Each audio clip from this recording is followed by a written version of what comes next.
외신에 보도된 우리 모습 살펴보는 밖에서 본 한국. 네, 국제문제평론가죠. 인문결 연구소의 임상훈 소장, 어서 오세요. 네, 안녕하십니까. 우리 지방선거 결과도 외신들이 보도 다 하나요? 네, 그렇죠. 13일 날 있었지 않습니까? 그 지방선거 결과 우리 다 아는 것처럼 여당의 압승으로 끝났는데 외신들도 이제 관련 보도가 많이 나왔습니다. 그 중에서 이제 영국의 이코노미스트지의 보도를 한번 꼽아봤는데, 예. 다 비슷비슷합니다만은 일단 이 매체의 경우에는 이번 선거가 문재인 대통령에게 집권 1년에 대한 중간 평가로 인식됐다 이렇게 얘기를 하면서 전국 17개 시도지사 자리 중에서 3곳을 제외하고 모두 여당이 석권했다 이렇게 보도를 했습니다. 예. 이 주간지는 이번 투표 결과가 특히 놀라운 것에 대해서 문재인 대통령에 대한 한국 국민들의 지지가 한국 정치에 깊이 자리 잡은 지역 감정을 극복할 정도로 높음을 시사한다는 데 있다 이렇게 평가를 했고요. 예.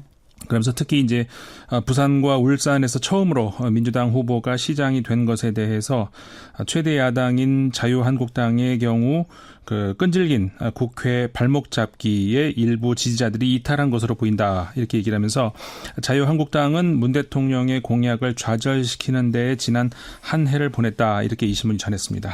정말로 끈질긴 국회 발목 잡기, 대통령 공약 좌절시키기 이런 표현들을 썼어요?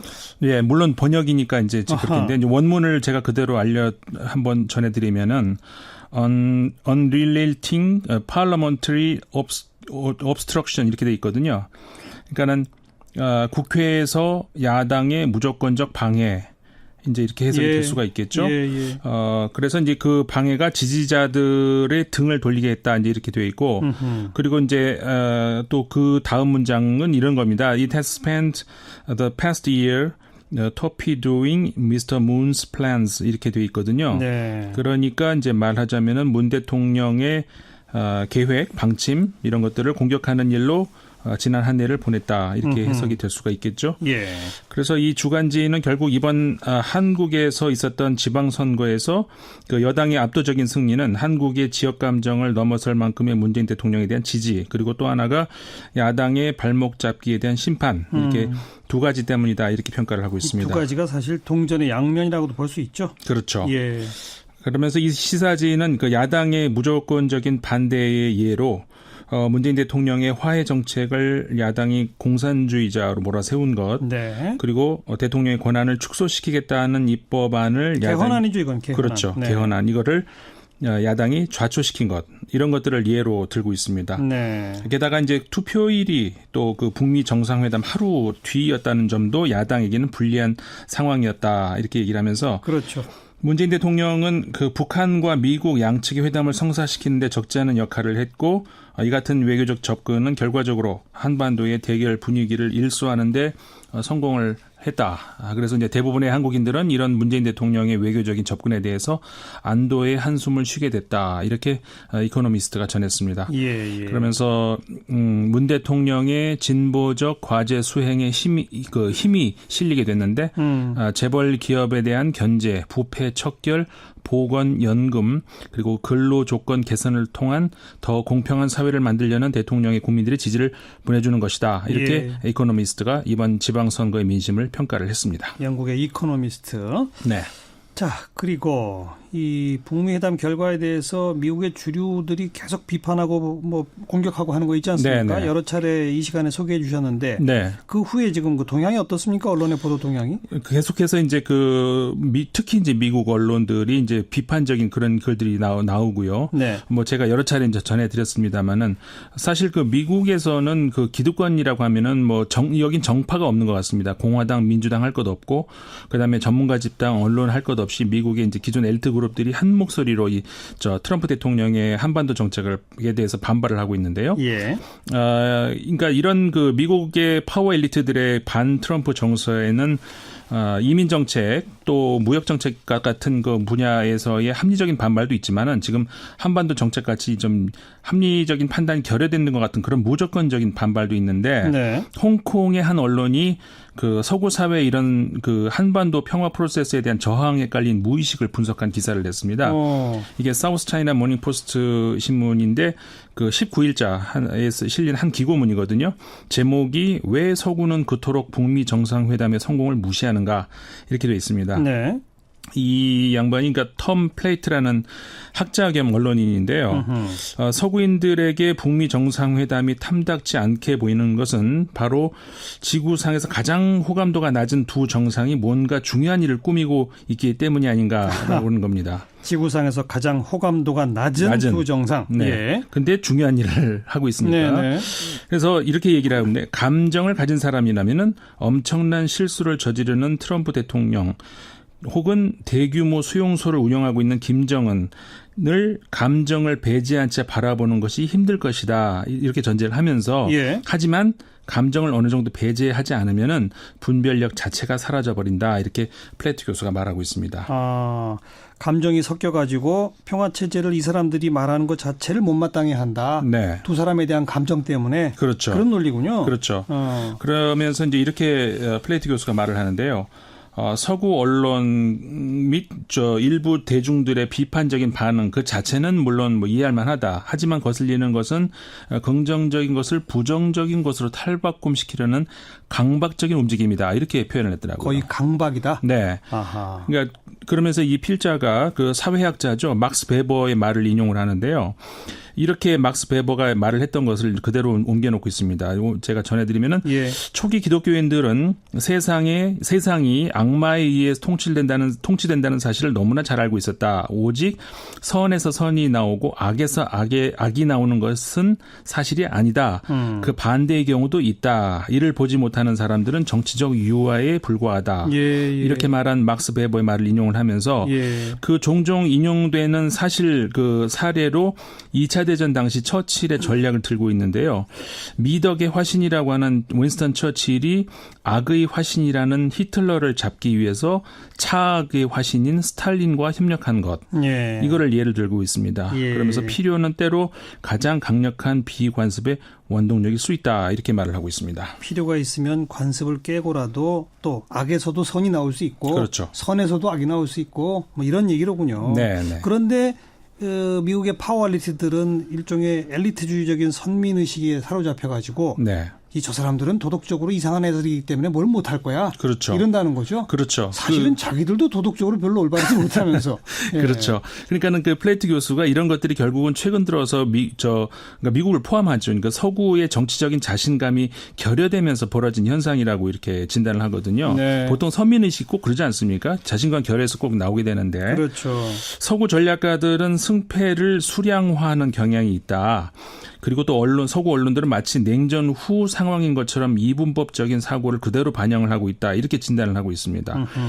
이런 경향은 이 필자에 따르면은 오바마 대통령 때에 그러니까 그 당시 행정부보다 트럼프 행정부 때 더 극명하게 나타나고 있다. 이렇게 주장을 하고 있는데요. 그리고 이제 또 하나가 이제 이번 6월 16일 싱가포르에서 열렸던 북미 정상회담 합의 이게 구체적인 내용이 없다 이런 이유로 이제 평가절하되는 것. 그러고 있죠. 계속 비판하는 대목이 그거죠. 그렇죠. 여기에 대해서 플레이트 교수는 구체성이 넘쳐나는 것은 합의에 대해서 시한폭탄이 될 수 있다 이렇게 지적을 하고 있습니다. 그건 무슨 말이에요? 구체적이지 못하다고 비판을 받는데 오히려 구체성이 넘쳐나면 그게 시한폭탄이 된다. 합의의 시한폭탄? 네. 무슨 뜻이죠? 그러니까 이 정밀함으로 따지자면은 이 플레이트 교수의 말입니다. 지난 1994년 북미 간의 제네바 합의 있지 않습니까? 그 합의의 경우에는 이 표현 그대로 제가 옮겨드리면은 상하이의 지하철 노선보다 더 구체적이었다고 이렇게 지적을 하고 있습니다. 그러면서 이제 그 당시에 또 미국의 유능한 외교관이었던 로버트 갈루치 같은 사람이 협상을 했음에도 불구하고 수년이 지난 뒤에 서로에 대한 비난 속에 끝내 결렬됐다 이 지적을 하면서 어쩌면은 이번 북미 정상회담에서의 합의문의 경우는 이 폼페이오 미국 국무장관 그리고 미국 외교관들이 일부러 서둘러서 만들어낸 훌륭한 결과물일 수 있다는 겁니다. 저도 이런 주장은 처음 들어보는데 왜 그러냐면요.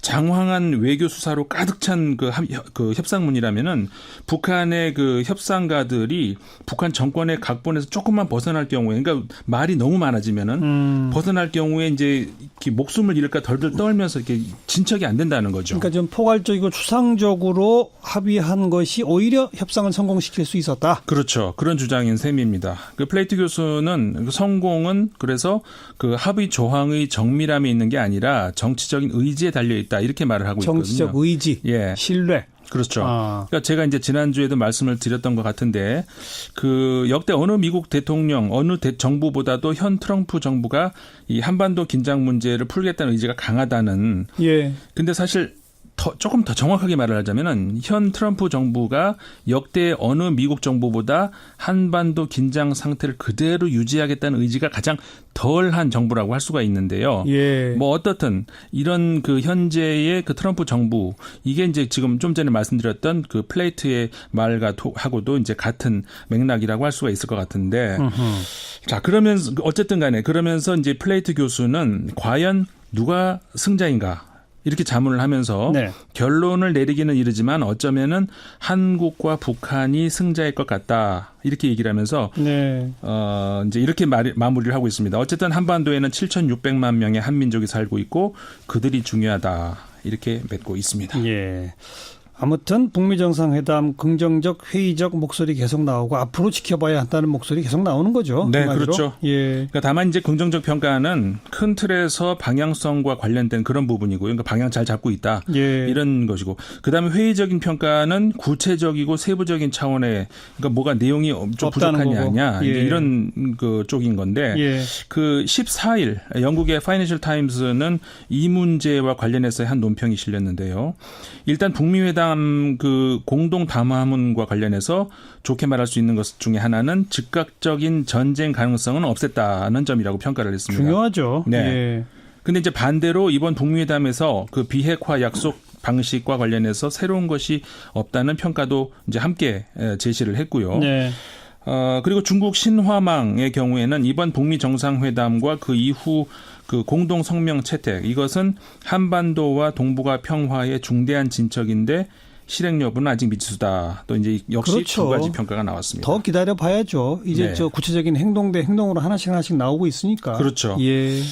그 홍콩의 언론 하나 더 소개를 해드리면 대명보인데요. 이번 북미 정상회담에 대해서 이걸 얼음 깨기다 이렇게 이제 평가를 했습니다.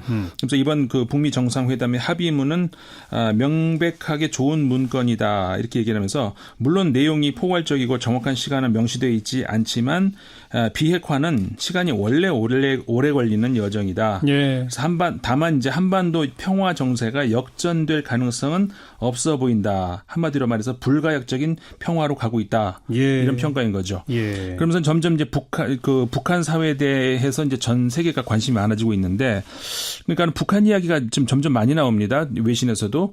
15일자 블룸버그 통신 하나 소개를 해드리면요. 네. 앞으로 이제 북한이 개방되고 있고 어떻게든 경제활동 차원에서 우리하고 밀접한 관계를 맺게 되는데 북한 안에도 우리가 생각하는 이상으로 어떤 자본주의 경제의 모습들이 많이 들어가 있다고 합니다. 그런 보도들이 네. 요즘 우리 다큐멘터리로도 많이 나옵니다. 네. 북한 내부도 좀 많이 알아야죠. 우리가. 그렇죠. 수고하셨습니다. 네, 감사합니다. 국제문제평론가